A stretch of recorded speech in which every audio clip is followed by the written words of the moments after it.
You know what I mean by a camp? It's a camp. No. It's a position. Okay. A camp. I mean, it's there are in the Afrocentric soup. There is the claim that the Jews, the white Jews, are imposters. That the real Jews are the blacks.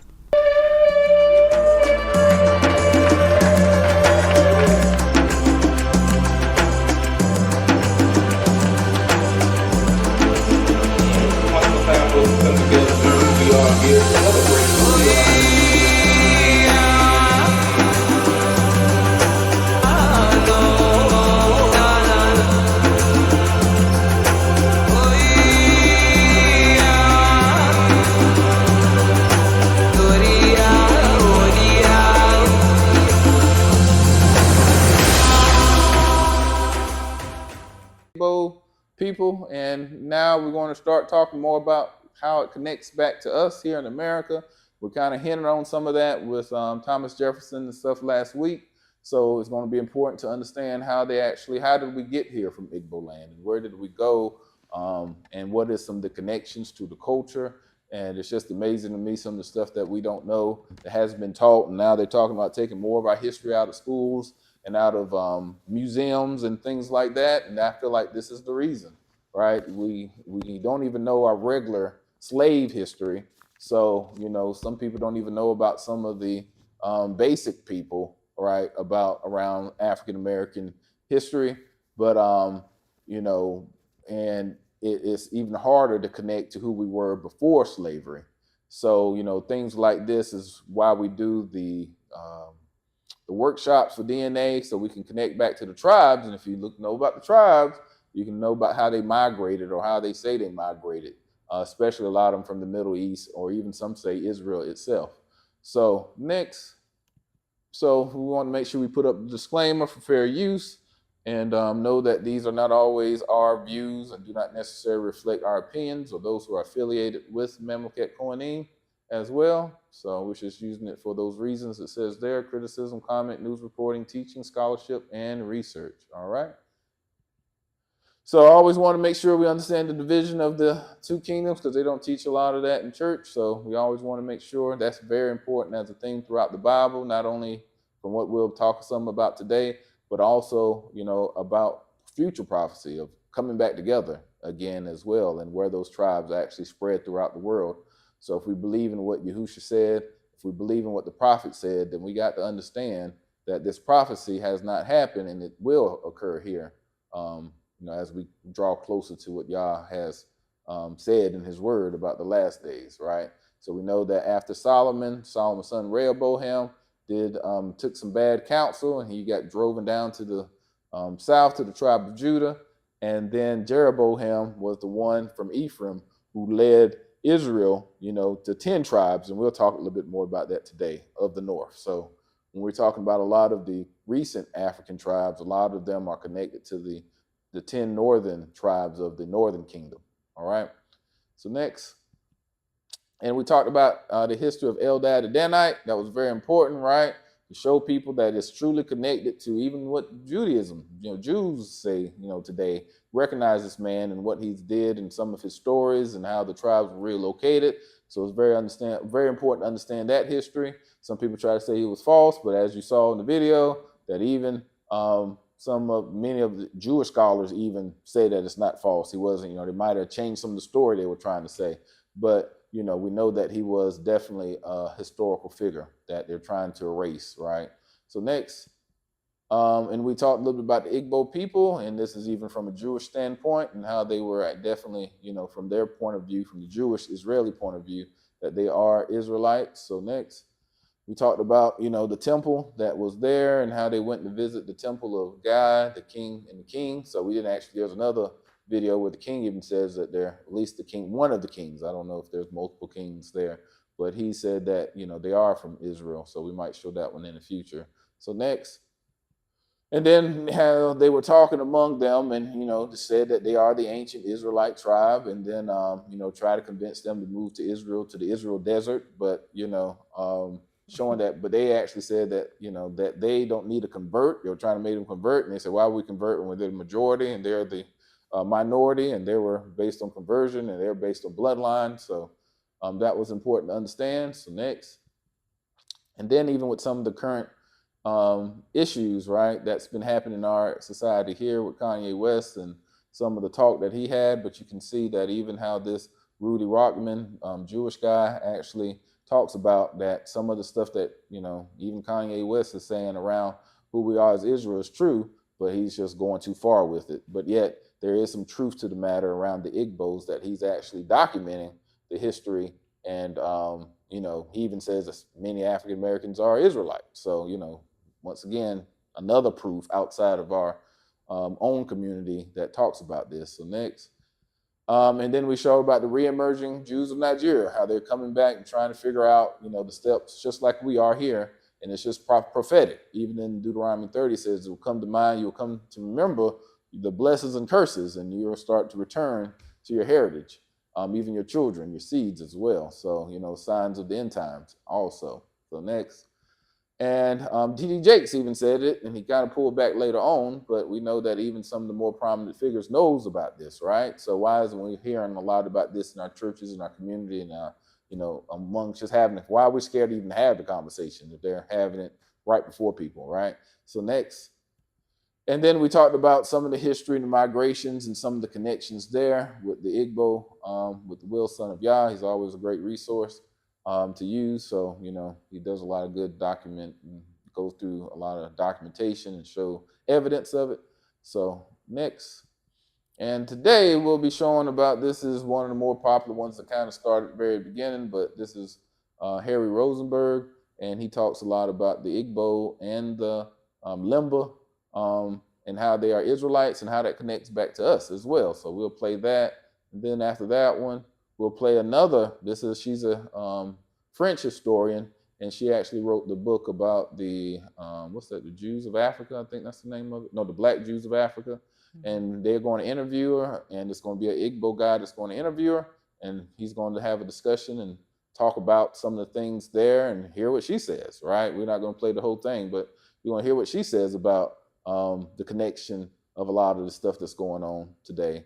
And this was from, does it have a date up there? 3 years ago, right? So, why this is not in our communities and why we don't know about this is shocking to me. But I think there's a reason. I think there's a group of people who don't want it within our community, and some of them are in our community, and they're trying to stop some of this information from going forward. So, you got to make sure you know who you're listening to.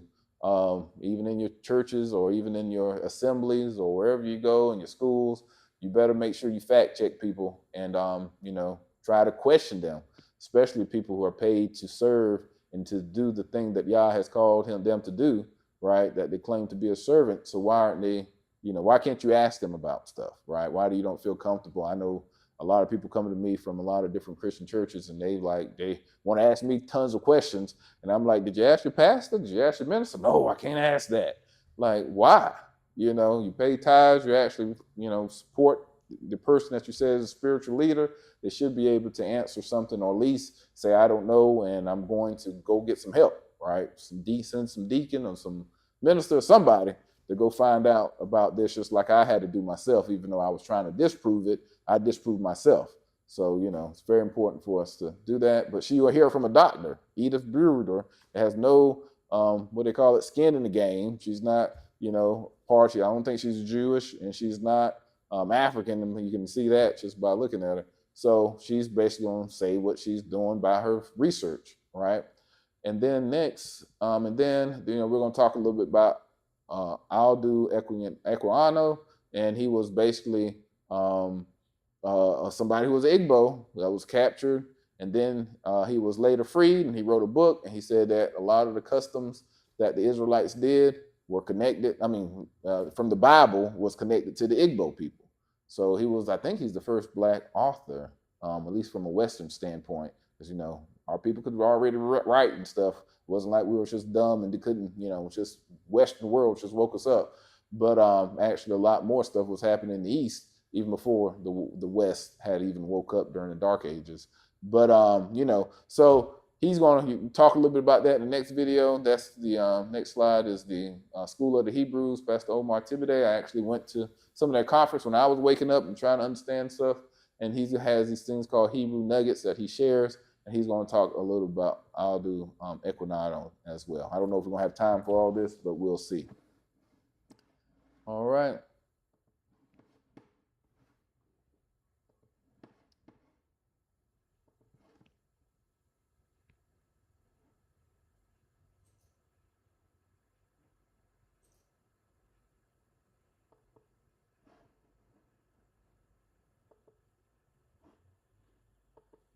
And I'd like to now bring up another interesting place that you're finding descendants of the Israelites, but may not necessarily be from the 10 tribes, but will also play a role. And it shouldn't be overlooked. It's a very serious scenario. Is in Africa. Stop it. So you can see he start off talking about how serious is the scenario. He's talking about the last days, right? So I know we played him before when we talked about I-24 News, and still hear some kind of noise.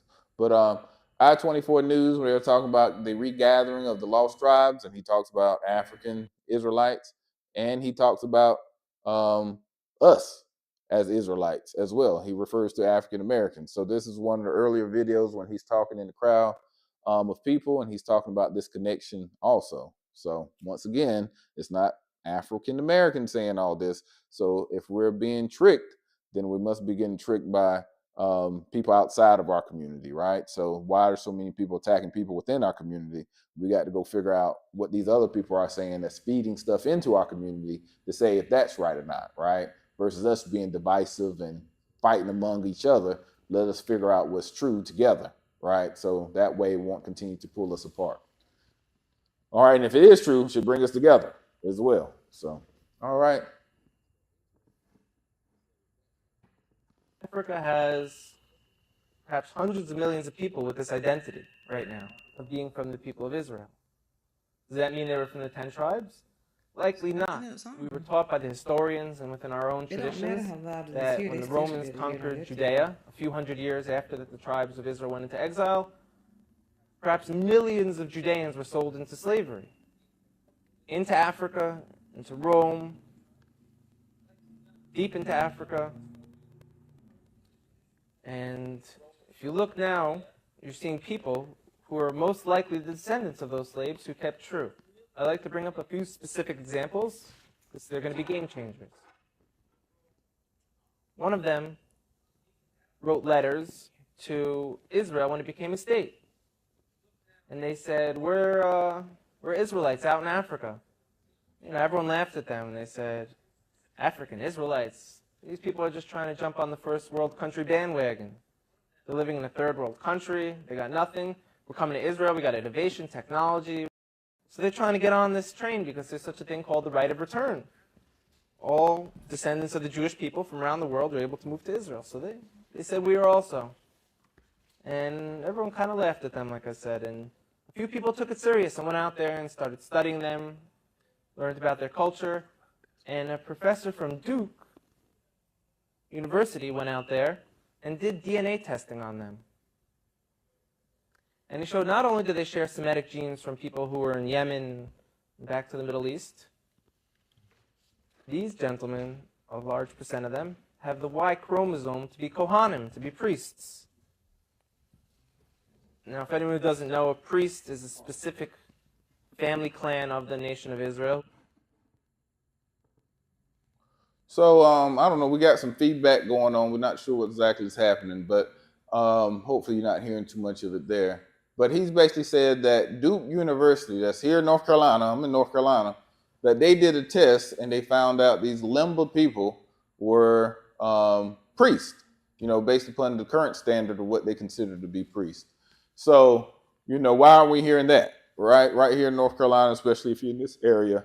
But this is Duke University, right? It plays basketball, wins championships, but yet the average African-American knows about Duke University from the basketball team in the university, but why don't we know about the history that's coming about African-Americans from these schools? And they're not the only ones. I mean, a lot of the Ivy League schools also talk about us being Israel.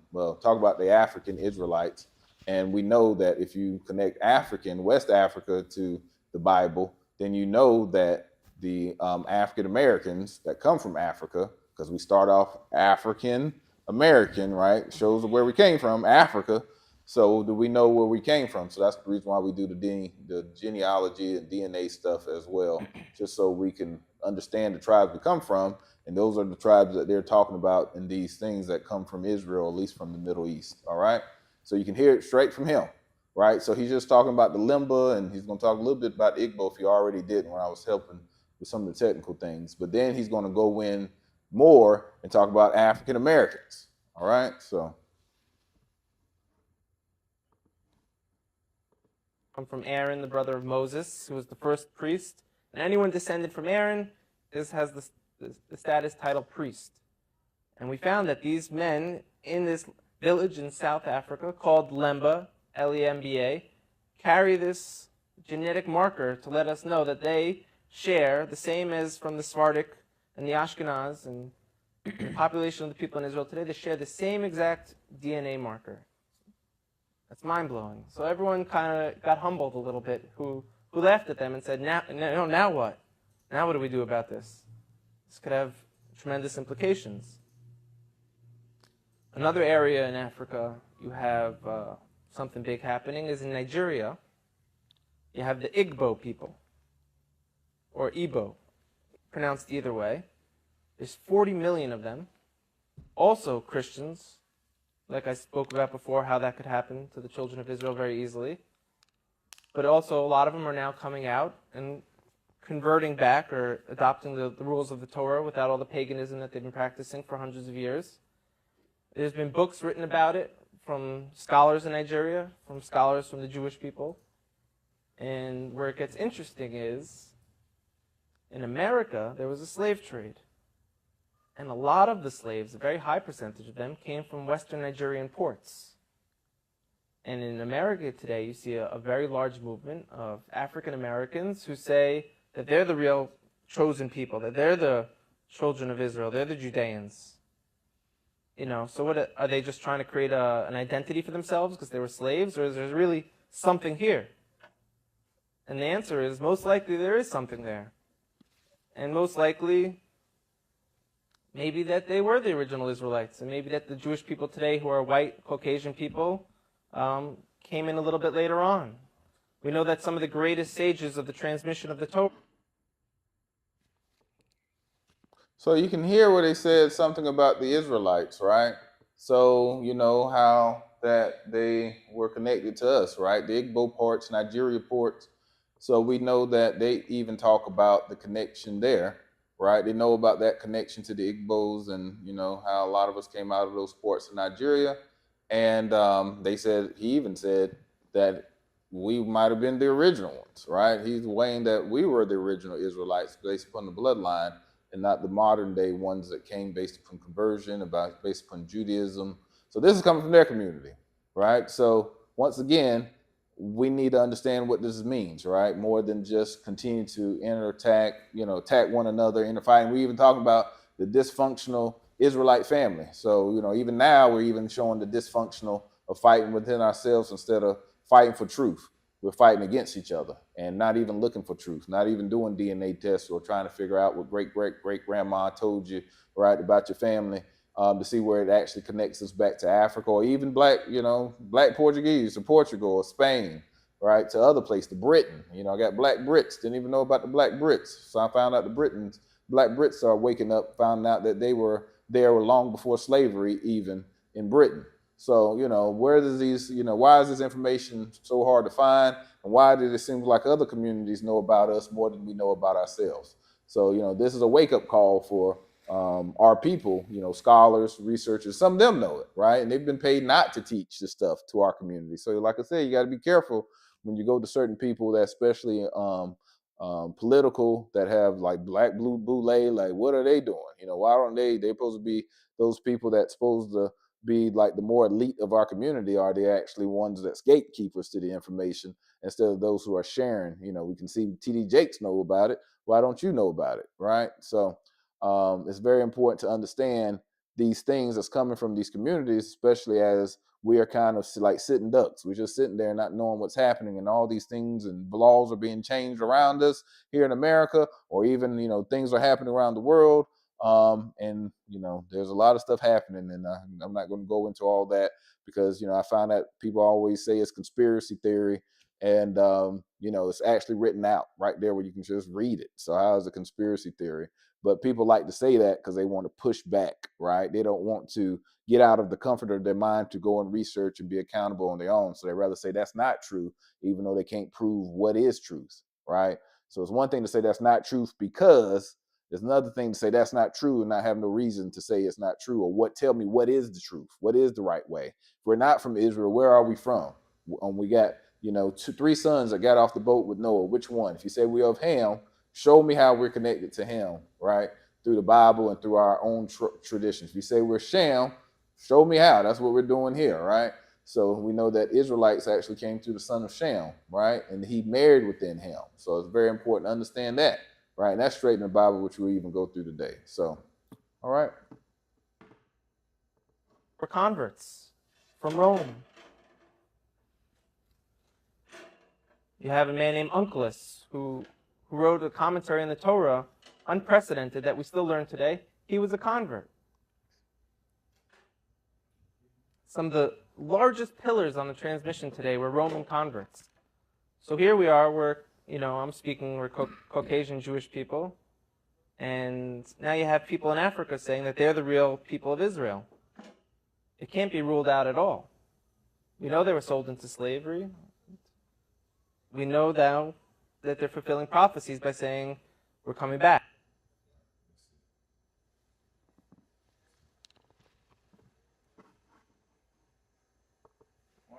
So you can see where he talks about prophecy even, right? That we're coming back. And he talks about, people that came later on through conversion versus those that was part of the blood. I'm saying that us through slavery could have been part of the bloodline. That's not me saying it, right? So what does that mean? So there's even different, I would say, schools of thinking even within Judaism.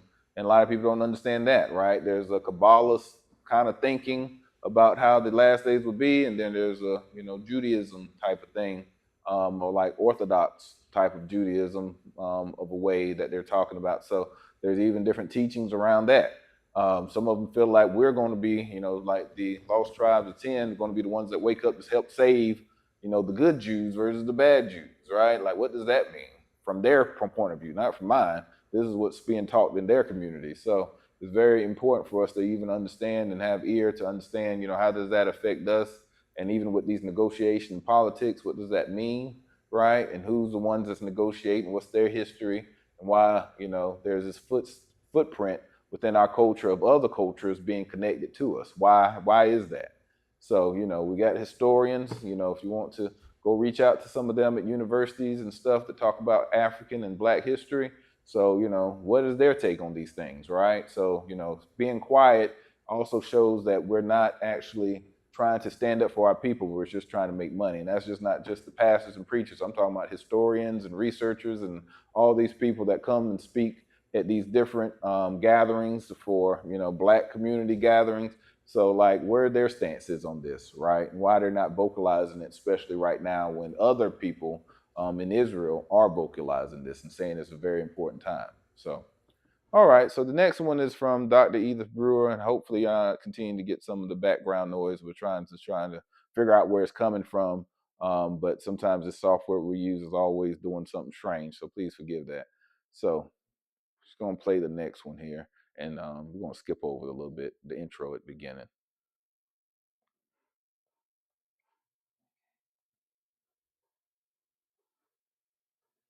I think about last year or last 2 years, I can't remember, but COVID is about Pan-Africanism. And the purpose is to plant seeds of unity and inspiration among Africans, both at home and in the diaspora.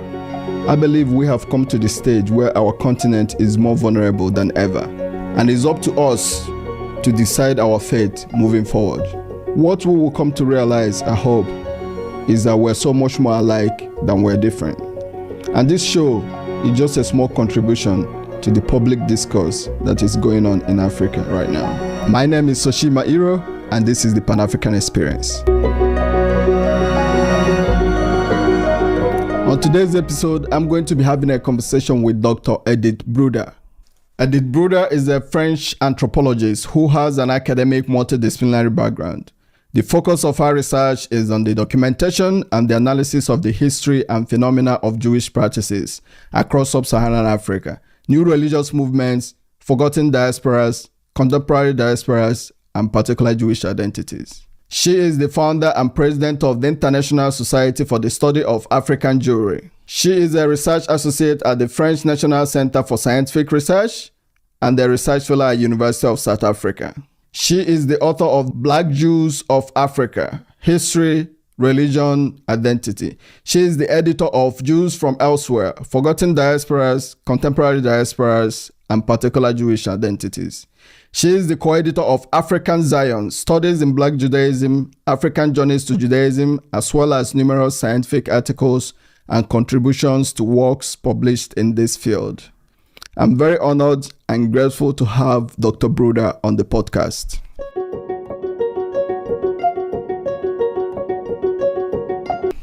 Dr. Edith Bruder, welcome to the Pan-African Experience.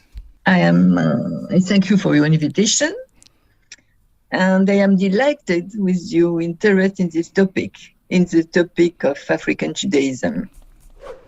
Yes, I mean, you have traveled across Africa, in the course of your study, in studying Black Jews of Africa.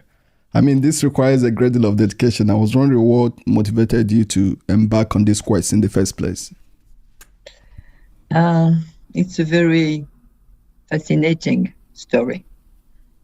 In my home in Paris in 21, I switched on French TV, and then I saw on the screen Professor Mativa, who was the leader of the South African Lamba tribe, with a Jewish skull cap on his head and a Jewish cloak covering his shoulders. And he was explaining that his people were one of the lost tribes of Israel. I'm going to quote him because it's very interesting. He said, "The Lamba are Jews. We are the descendants of Abraham, Isaac, Jacob, and the rest of them all. Those are our blood relatives. We came from the Israelites. We came from Sena.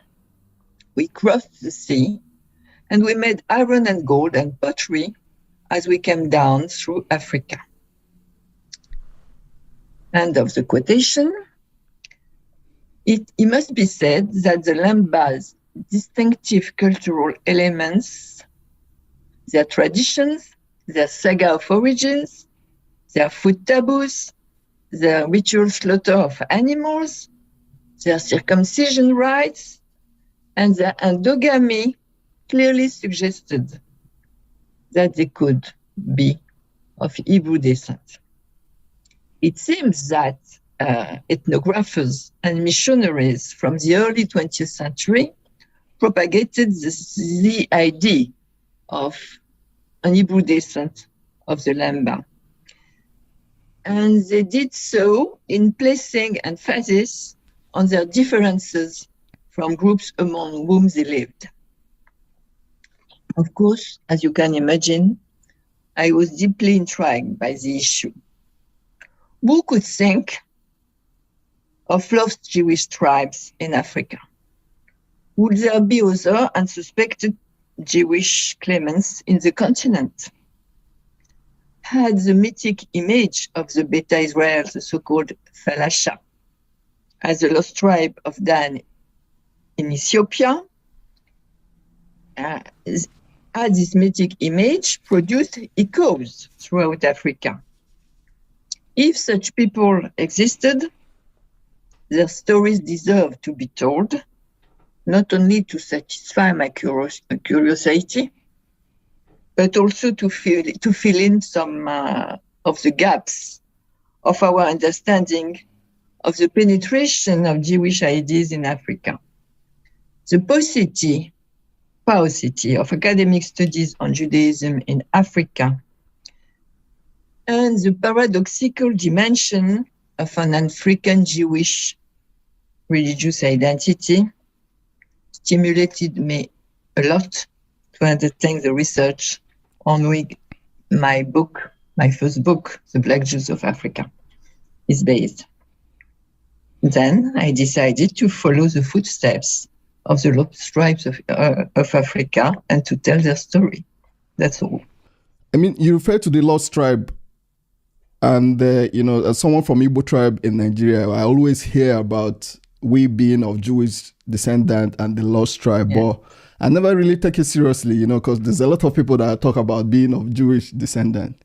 So until you mentioned my tribe in your book as well, so I was wondering if you can give a background on the lost tribe. How did that come to be? Okay, as you are of Igbo origin, you may have heard of Olaudah Equiano.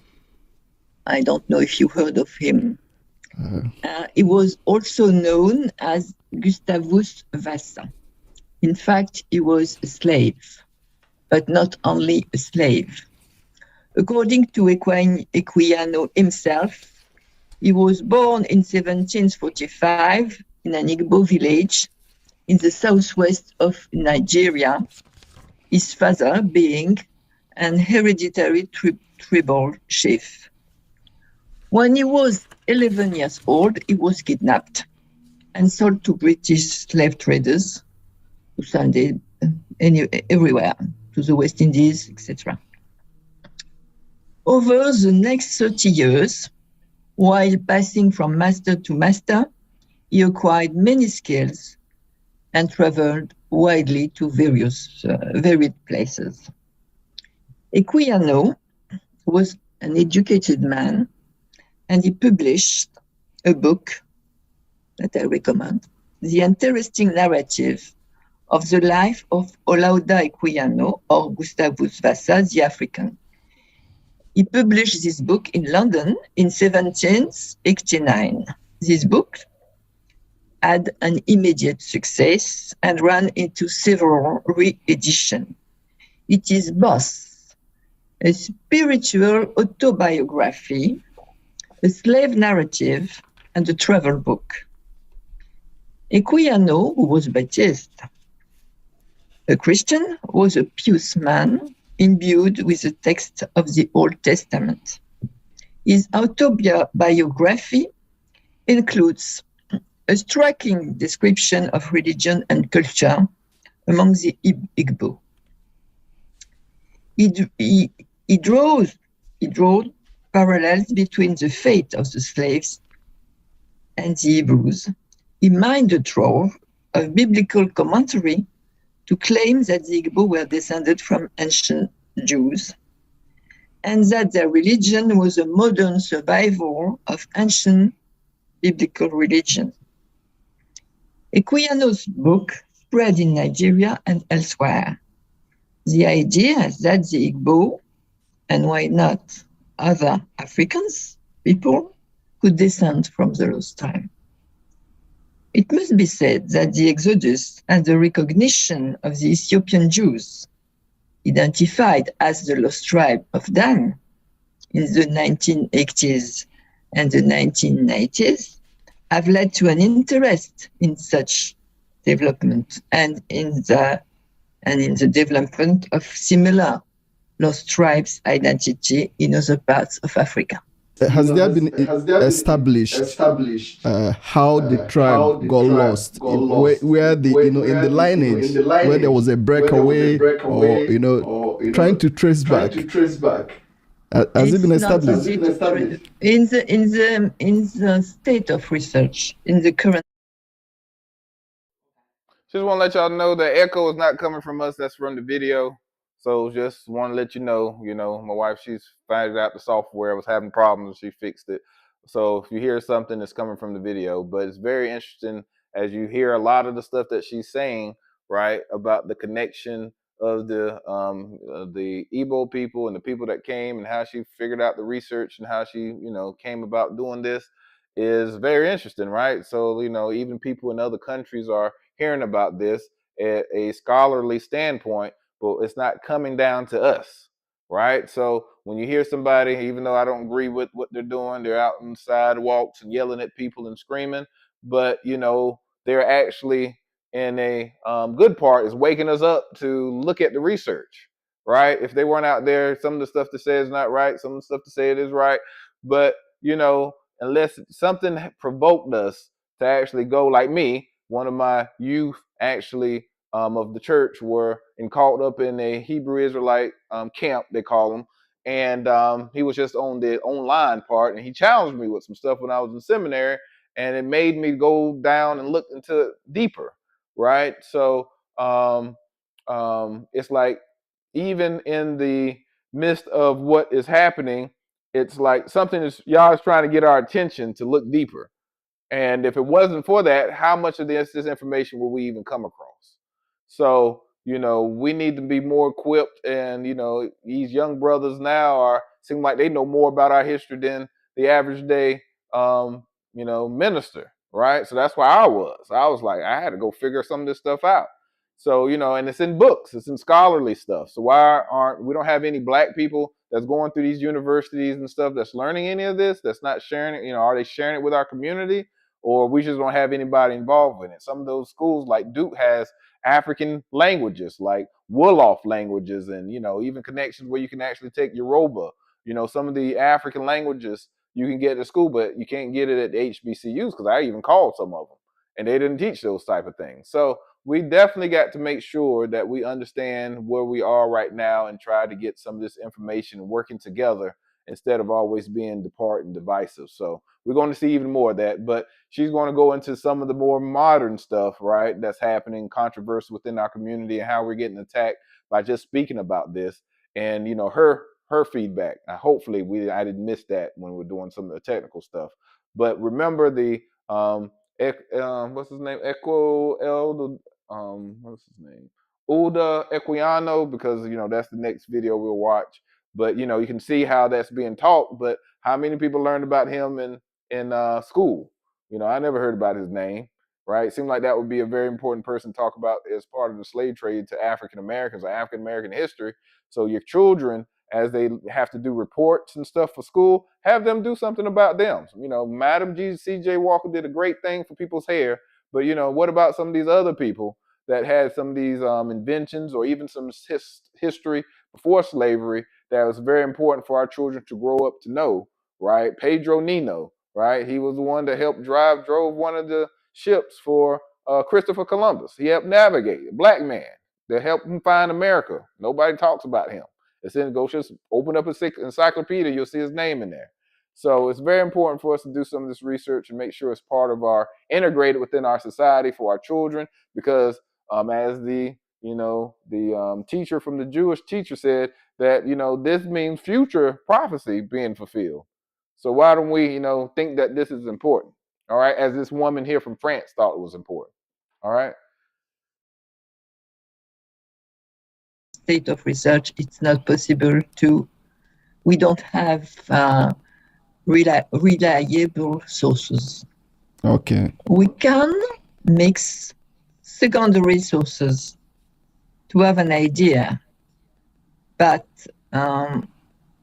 always hypothesis.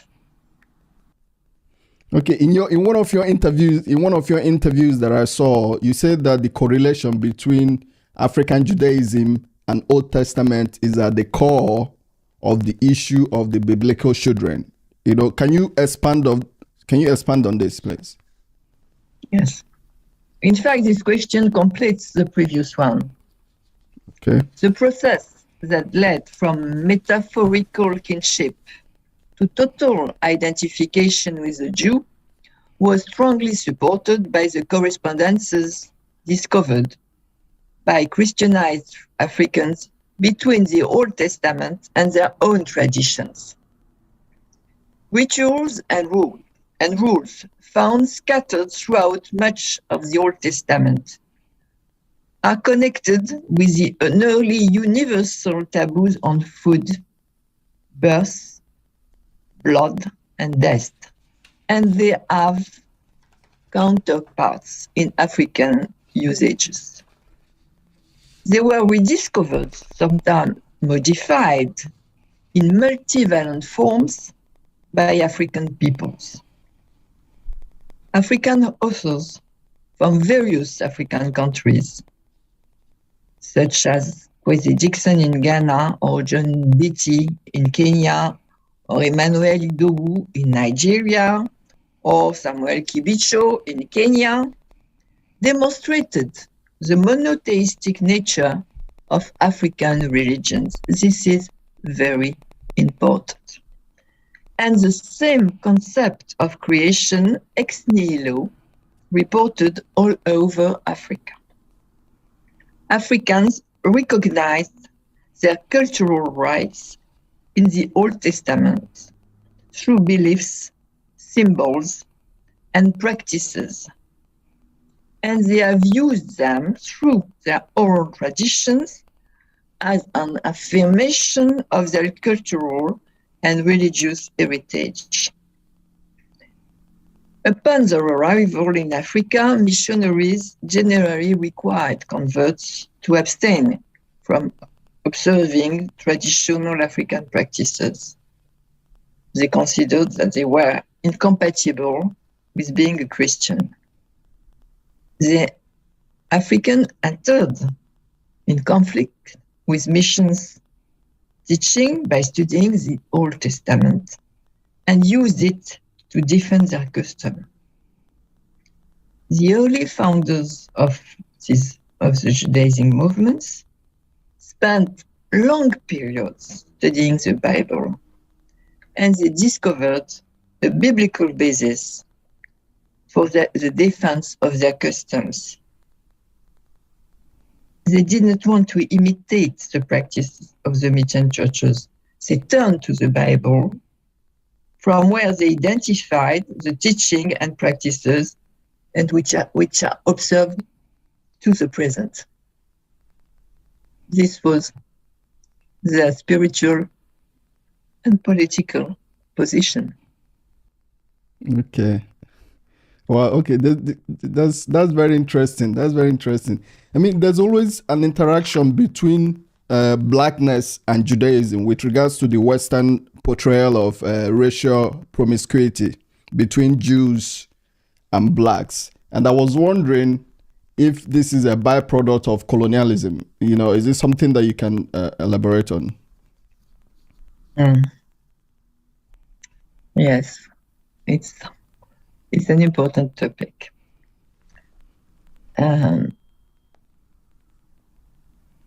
Blackness as a common denominator of the inferiority of Africans as well as Jews has a long history in Western culture, long before colonialism.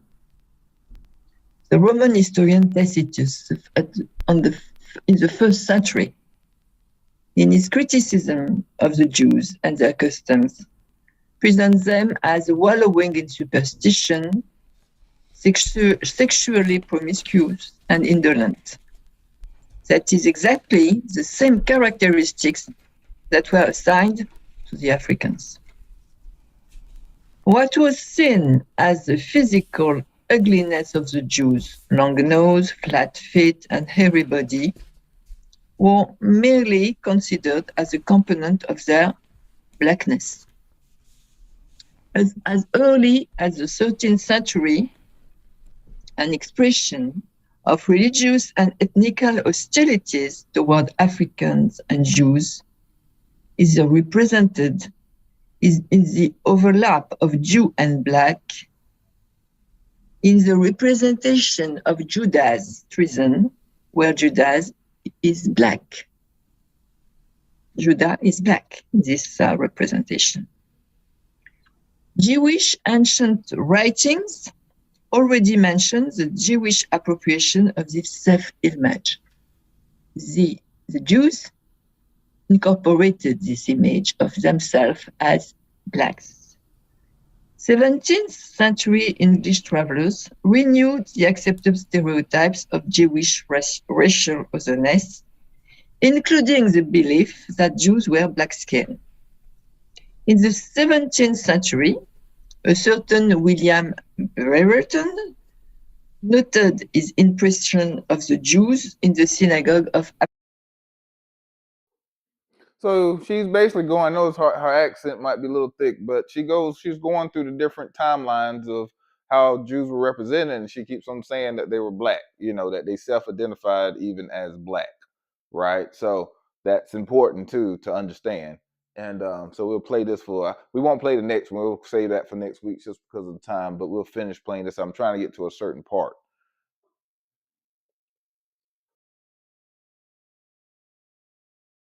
Amsterdam, I'm going to quote him. He observed that the Jewish men are most black and insatiably given unto women. For the 18th and 19th century scientists, the blackness of the Jews was not only a mark of racial inferiority, but also the external manifestation of a disease. A Bavarian writer, Johann Pösl, who visited Vienna in the 18th century, described the Viennese Jew as suffering from Jewishness, which means blackness. Thus, the racial promiscuity of Jews and Africans became commonplace in the 19th century and came to be adopted as such by some 20th century anthropologists, which declared on occasion that Jews were black. One can say that racialism could represent a more or less secularized version of the religious views and stereotypes of Jews and Africans. Hope that I have answered your question. Yes. This is a very, I have to say, talking about Jewishness or Judaism with regards to black people, can also be controversial sometimes, and I have a question on that at a later stage in this interview. But I was wondering if the early, ethnographers or the current ones like you, or the researchers working in this field have been able to find out if all the Jews of Africa are of common ancestry. Because I recently sent out my DNA to 23andMe. I'm not quite sure how accurate that will be, just to find out what I can see, as part of an episode for this podcast. So I was wondering if, Jews of Africa are of common ancestry. Up to now, no research allows to establish a single origin for the various African people claiming a Jewish ancestry. However, some researchers are looking into the question.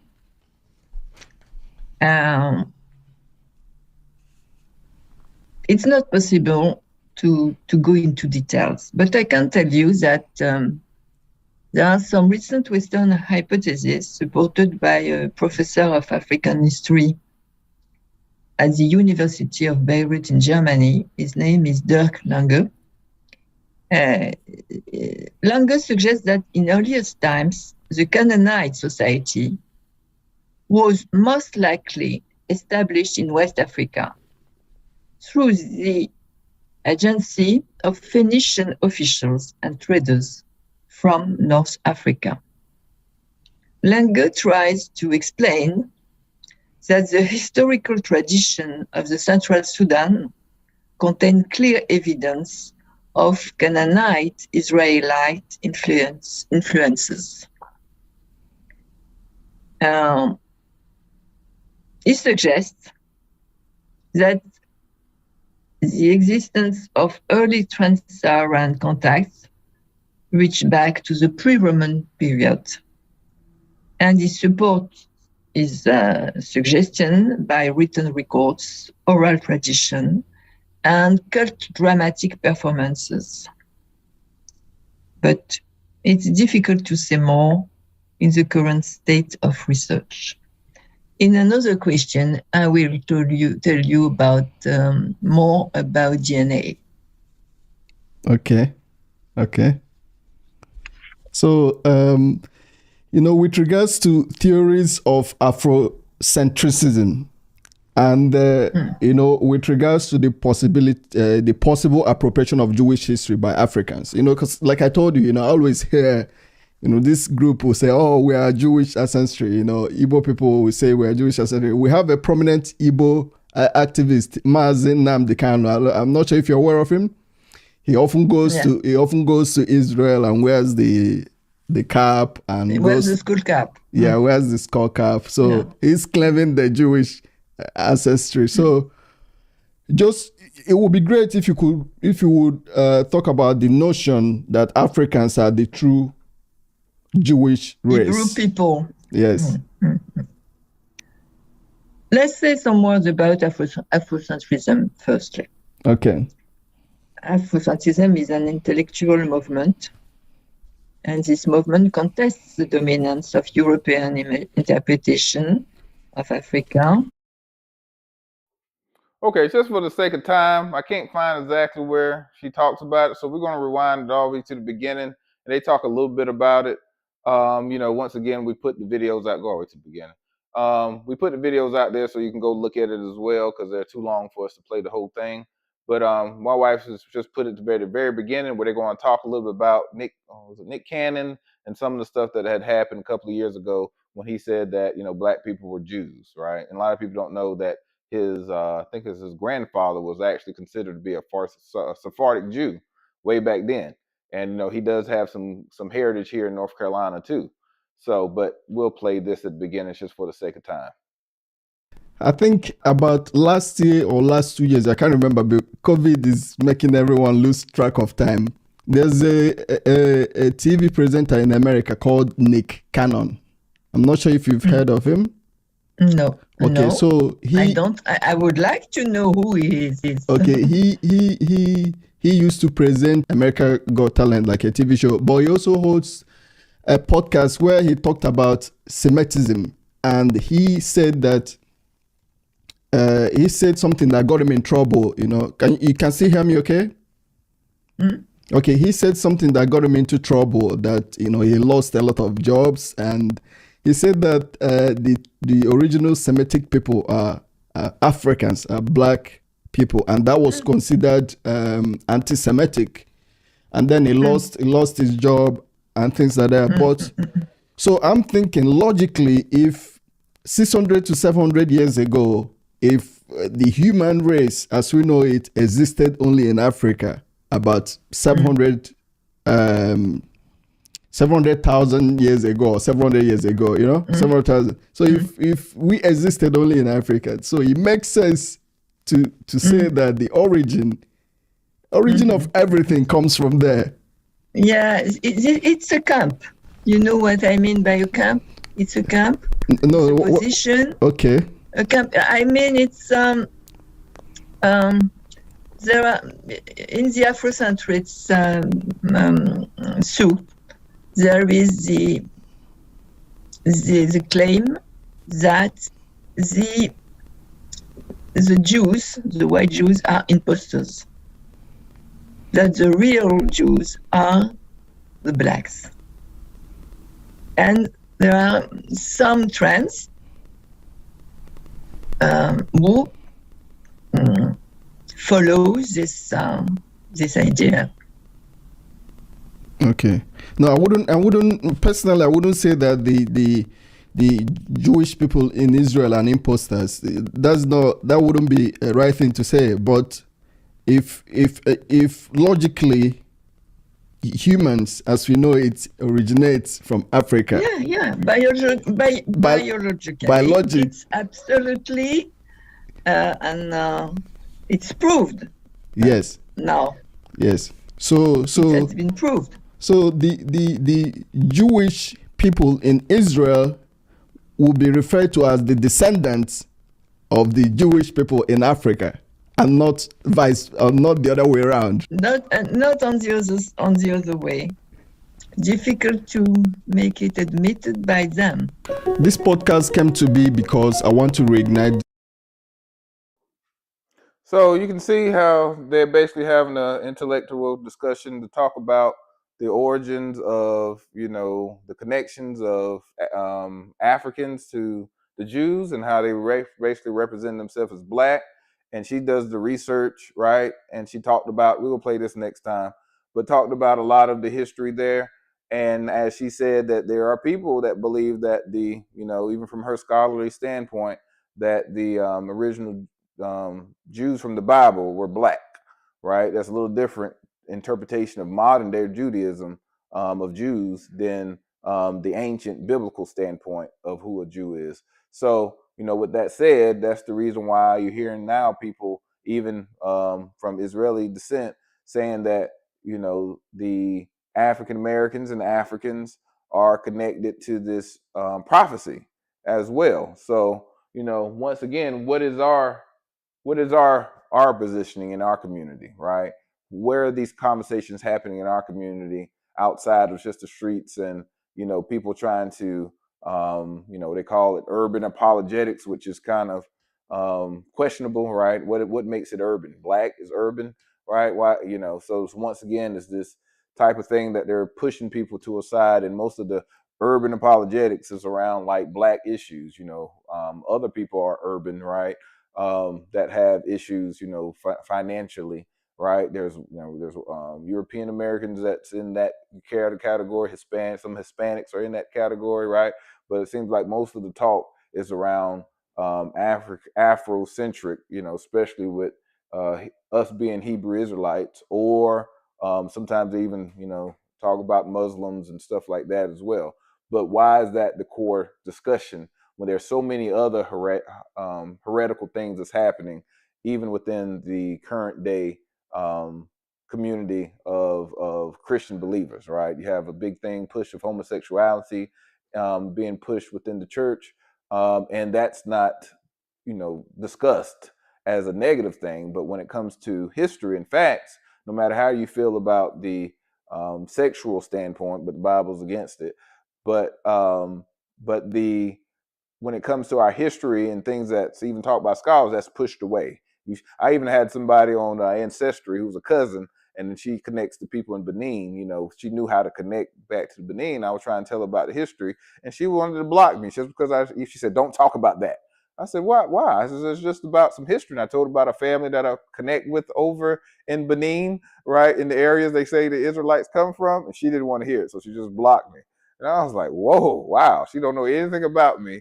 But somebody, I think she said somebody in her church told about the Hebrew Israelites, and she automatically thought I was part of the camp, and didn't even know about what's my man's name? We played him. Can't think of his name. Capers Fooney, Michelle Obama's first cousin. The black Jews. Don't know anything about them, but she automatically associates. So we're even fighting among ourselves with false ideas and pretenses before we even have conversations with one another, and I think that's terrible. So that's what we're going to talk a little bit about the lesson, but also even in history. Go to the next slide, just to kind of go over some of this again. Once again, we talked about the number of Igbos actually went to America, so we know that a lot in Virginia came, and we talked a little bit about last week about some of the people in the South said that Igbos were too rebellious, and they pushed them up. They wouldn't take them, so that's the reason why you have a low percentage there of 2%. Of some of those people coming from the Bight of Biafra and the Blue. That's where the Igbos were basically mostly coming from. So next slide.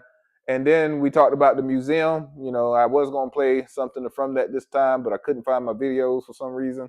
But, that's the museum, has the Igbo village, because there's so much stuff there, right? Frontier Culture Museum. So next.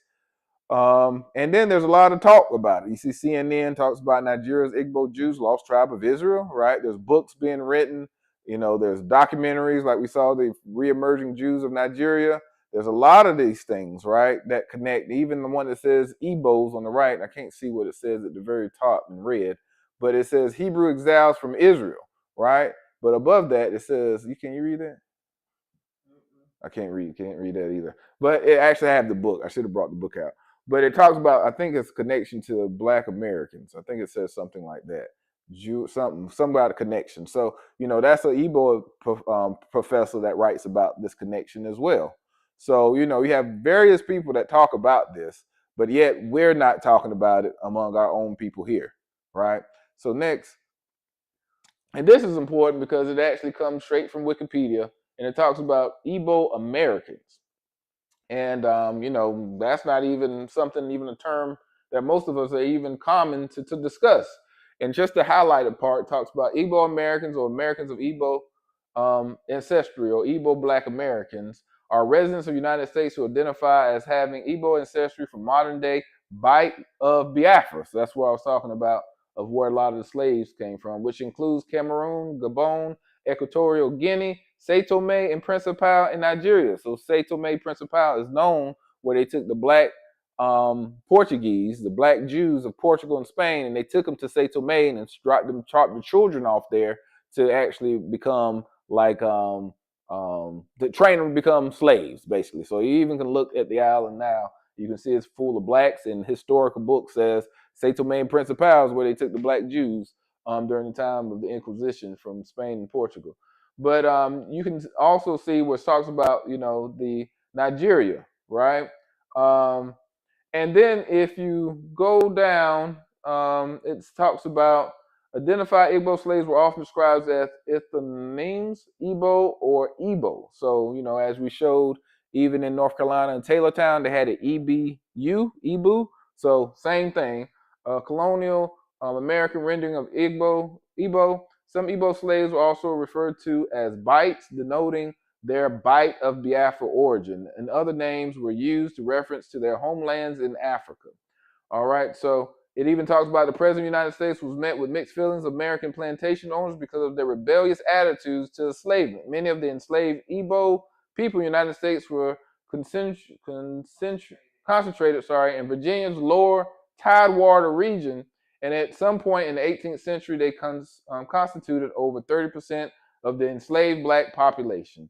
Igbo culture contributed to the creolized African American culture, and perhaps evident in such culture vestiges as the Jacona parades of North Carolina. I never even heard. I'm from North Carolina, so now I'm like, what is the Jacona parade, right? So this is the history that we need to start digging down and understanding, our connection back to some of these groups. So Igbo Americans introduced the Igbo word okra. How many people in the Black community love okra? Pickled, fried, all kind of okra is the Igbo word into the English language. So then it talks about the Atlantic slave trade. It says the Igbos were affected heavily by the Atlantic slave trade in the 18th century. Enslaved Igbos were known for, we talked about rebellious, were being rebellious and have a high count of suicide in defiance of slavery. So it says in the United States, Igbo was most numerous in the states of Maryland and Virginia. So much that some historians have denominated the colonial Virginia as Igbo land. So they call, place Virginia Igbo land because there were so many Igbos that came. So with a total of 37,000 Africans that arrived in Virginia from Calabar, remember we talked about the Calabar River, right? The cross rivers and stuff. In the 18th century, 30,000 were Igbo, according to Douglas B. Chambers, the Frontier Cultural Museum of Virginia. So that's the place I visited that I was shown earlier. Estimates around 38% of the captives taken to Virginia were from the Bight of Biafra. Igbo peoples constituted the majority of enslaved Africans in Maryland. Chambers has been quoted saying, my research suggests that perhaps 60% of Black Americans, just Black Americans all through America, have at least one Igbo ancestor. So right there, 60%, if the Igbos are Jews, we are connected to those Igbos. So 6% of us are Black Jews, just by that one number, right? At least. And then there's other tribes that came from Israelite standpoints as well, from heritage as well. So they're not the only, that's the one tribe out of the many tribes that we discussed that had Igbo heritage, right? We talked about the Limba, the Mandika, the Ewe. We talked about so many of them that have, so this is just one. So 60% after one tribe are connected to the Black Jews, right?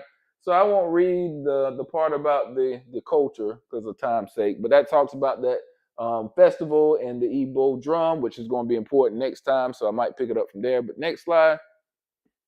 It also talks about Virginia was a colony that took the largest percent of Igbo slaves. Research suggests, as David Eltis estimated, between 30 and 45% of the imported slaves were from the Bight of Biafra. And of these slaves, 80% were likely Igbo. So out of the slaves taken to Virginia, at least 80% of them were Igbos. All right. So, and it talks about Igbos were especially high in the Tidewater and Piedmont regions of the Virginia interior. One of the reasons of this high number of Igbo slaves was the dominance of the Bight of Biafra region of Africa by Bristol and Liverpool English merchants who frequently brought Bight of Biafra slaves to British colonies. Virginia being one of these colonies, in addition, neighboring states further contributed to the concentration of the Igbo slaves in Virginia. And planters in South Carolina and Georgia looked down on the Igbo slaves because of many were rebellious, what we talked about earlier. All right. And then you can see some of the names found in records such as Anika, Anaki, Breechi, Juba, may originated respectively from the Igbo names Ninka, meaning the mother is superior, and Meburich, male members of the kingdom of Nare, and Jugba. I guess that's Jabuka. I can't say that. Jugba, meaning yam barns, right? So yam was very important. So if you go on Ancestry and, if you just type in some of those names, we can see if anything pops up, right? So these are the things why these things are important to understand that do we have any connections there? But then at the end, it says slaves in Virginia relied on sweet potato, which is argued by Douglas Chambers to be indication of a substitute for yam, the Igbo staple crop. So the Igbos ate a lot of yams. We know we love sweet potato pies and all that stuff, right? Yams and stuff here. So that's very interesting, right? To see that connection, even like watermelon, right? Connects us back to some of the African culture. And even it's mentioned even as a melon in the Bible, right? Is Israelites ate. So that's very interesting. But it even talks about Kentucky. The state of Kentucky, which carved out the colony of Virginia, have received many Virginian slave drivers and slaves as people start migrating westward. So if you have heritage in Kentucky, it might, that comes from Virginia, it just shows that you might have some connection to some Igbo slaves, right? That was enslaved, I should say. And that connects us back to those people over. And so if you look at your DNA, you see Nigeria, good chance that you might want to start looking up that to see if you connect to some Igbos, right? So next is talking about the legacy of the Igbo landing. This is a book on St. Simon's Island in Georgia. It talks about how there was a whole bunch of, it's basically the Gullah roots of people, and how there was a boat that went there, and a lot of the Igbos, as they said, were rebellious and defiant. They just jumped off the boat and killed themselves. So there's a whole book and talk about it. So that they actually popped up in Georgia as well, that 2% of the Igbos that was in those areas, right? And then next, we talk about George Lilly. He was born in 1750 in Virginia as a slave. So good chance that he could have been Igbo. And it's important because his, enslaver took him down to Buck County, Georgia, and, in 1770. And later on, he became the first, go to the next slide, just for time's sake. He started the first African-American church called Silver Bluff on the Galfine Plantation in South Carolina, which made him the first African-American pastor in America. So this is a very important man, and I talked about him last time, but he also was the first missionary, not just black missionary, but missionary period in America, especially under the Baptists. I learned about that in seminary because he went to Jamaica, which Jamaica is a different country, so he actually became the first first missionary of America. Right, but his members start talking about the Ethiopian Baptist Church, and Ethiopia. Ethiopian basically means Africa. Was a connection there because there was the Ethiopic River and some other stuff, and that basically shows that actually that congregation, after he left, he went to Jamaica before the church actually building was established, but the congregation continued on, and that, if you go to the next slide, that is actually the church in Savannah that they end up building. So it wasn't him that built it, but you can see on that plaque at the top, it talks about, Reverend George Lilly as its pastor and constituted January 20, 1786. That's what the little plaque says. So you can see how George Lilly, who came from Virginia, went down there and started that congregation. So the congregation even talks about how they have connection to Hebrew writing and stuff, the slaves, so what does that mean? They did try to get some decipher the writing, but that's where the Savannah Conference would be as well. So if you're interested, that'd be a great time to go. But then this is the controversial part that we'll talk a little bit, y'all willing, next week. But go to the next slide. So even as part of the slave trade, right, there was, let me see, it says, let me see, in 1698, the Crown withdrew the Royal African Company's monopoly after it had sold enslaved Africans on credit to start up planters in Barbados. So a lot of the Igbo actually went to Barbados, who paid their debts too slowly for the company to continue to operate. And a lot of Barbadians actually end up coming here in Carolina as well. So, those slaves actually moved as well. So with the monopoly gone, private traders swooped in, increasing the slave trade. About the same time, the civil wars on the Gold Coast and the rise of slave trading, Arrow Confederacy in southeastern Nigeria resulted in more enslaved Africans available for export to America. As a result, the number of enslaved Africans being brought to Virginia rose about 1,100 in the 1690s to 8,600 between 1701 to 1710 and 13,000 between 1721 and 1730. So it also makes reference back to the Chesapeake Bay region also. Why that's important? Who is the Arrow people, right? So remember, if we go to the next one, we talk a lot about the Anambra State, where some of my ancestors actually came down to Jamestown, Virginia. They came from Nigeria and Mali, but they came from, the Anambra State in Calabar. We talked about that. So next, and that's important because he comes from the same area as well, from Anambra also. But it calls it the Kingdom of Benin, not the one what we were talking about before. So it talks about Benin. So if you know about Benin, that's where some of the Ewe people and the Yoruba and that part of Nigeria as well. So you can see how there's some connection there to the different tribes, and even Yoruba and Igbo sometimes have some conflict even today when you're hearing people talk about it. But it's important to know because next slide, you can see here that it talks about the Arrow Confederacy, right? So there was a confederacy when people came together, different tribes came together, and it talked about earlier talking about slavery. But it says the Arrow Confederacy emerged as a collective entity consisting of 3 independent dynasties, known as the Ilu Akan dynasty among the Ibobos and the Ifiks. Remember we were talking about that earlier, right? It later adopted the name Arrow among other Igbo tribes. The addition of the adjective, what do you say? Adjectival suffix chukawu emphasized the influence of the Ibit Atim shrine. So we're going to talk about that a little bit, the shrine, right? But there was things that actually was happening that this confederacy of these different tribes came together and they start enslaving the other tribes. So you can see there on the map, you see the ones in red, you see Bobo, the Anag, the Akatruwu, the Abam, and they had actually warriors among them that actually went and enslaved the ones in yellow. These are the different ones in yellow were the places that was targeted for slavery. So you can see there was something even going on, and you see at the bottom the Bight of Benin versus the Bight of Biafra. So there were some connections there.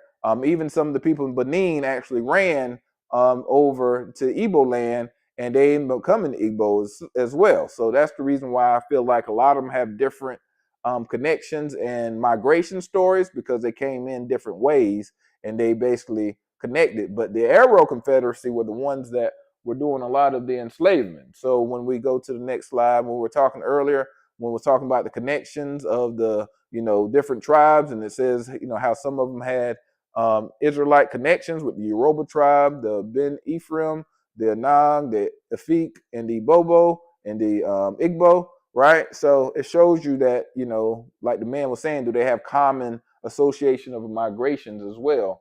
But even in the next slide, when it talks about the Bight of Biafra, I missed this part where it talks about there, you can see down in the yellow, it says the Bight of Biafra contained a number of ethnic groups, including the Igbo, the Ibobo, the Agala, the Efik, the Joe, the Ogani, and groups to become involved in the slave trade were the Arrow.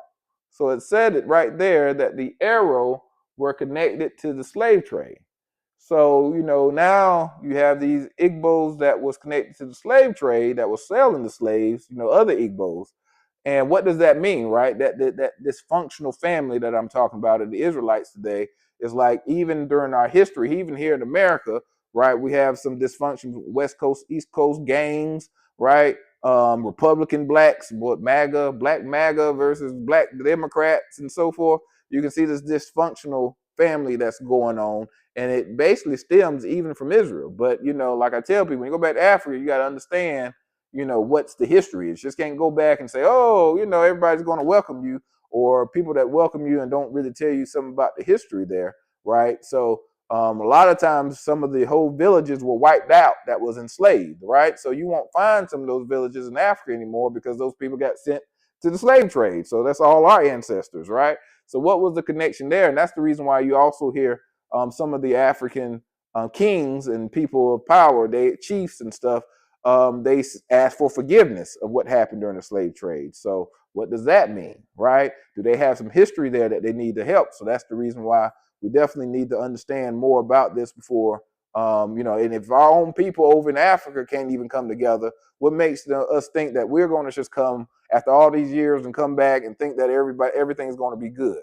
So it shows you how we in the diaspora need to get it together and showing love and getting unity, but also our people over in Africa also need to get unity. So as the Bible says, those two sticks can come together, right?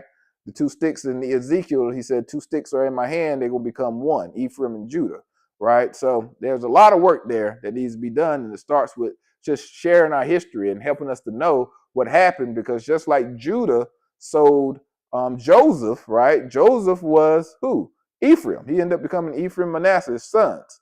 So Judah was the first to sell Joseph, right? So now Joseph, his descendants are selling some of the people of Judah. And, some of this is going to continue to happen until we come together as one people and understand, what trauma this is happening. Because even when the temple fell in 70 AD, it said the Israelites were fighting each other at the same time the Romans were trying to fight them. So that was kind of led to our downfall. So we need to stop this infighting, this stuff, and just look at facts. I tell people, even though if we don't believe on the religious standpoint, facts are facts, right? So the history around it, we need to look more into that. And then once we get to an understanding that's become common knowledge among our people, it's just the factual stuff, then we can, fight about religion and, different beliefs and stuff like that. But there is some common ground that we can work on that has nothing to do. And we will accept stuff from other nationalities of people, even though they might be atheists. They might be, I had a Old Testament professor in college, in the summer school I went to, and he was teaching Old Testament. He said, do y'all want to know what I truly believe?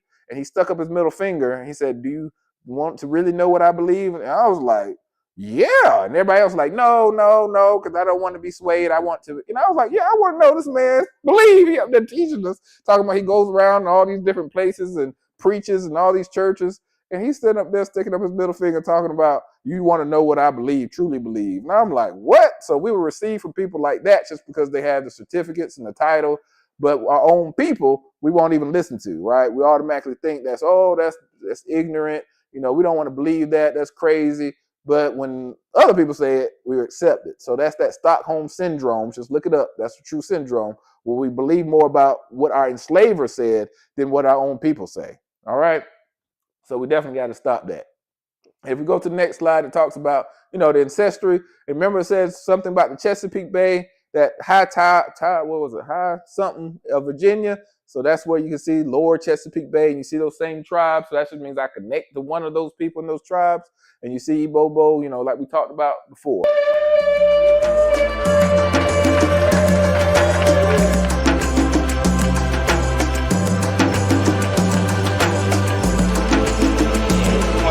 Come together, we are here.